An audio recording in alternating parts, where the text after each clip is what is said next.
রাশিয়ার বিরুদ্ধে চলমান তীব্র সংঘাতের মধ্যে ইউক্রেনকে আরও $275 মিলিয়ন সামরিক সহায়তা দিচ্ছে হোয়াইট হাউস।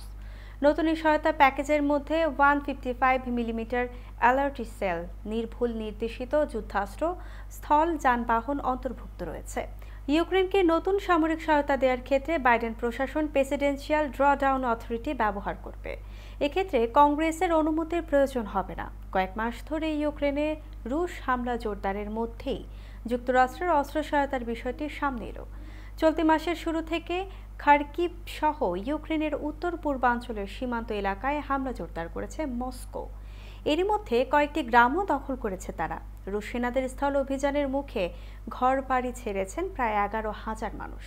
অন্যদিকে চলতি মাসের শুরুতে ব্রিটিশ পররাষ্ট্রমন্ত্রী ডেভিড ক্যামেরন বলেছিলেন, রাশিয়ার অভ্যন্তরে লক্ষ্যবস্তুতে আঘাত করার জন্য যুক্তরাজ্যের দেওয়া অস্ত্র ব্যবহার করার অধিকার ইউক্রেনের আছে। এই মন্তব্যে ক্ষোভ জানিয়ে পাল্টা জবাব দিয়েছে মস্কো।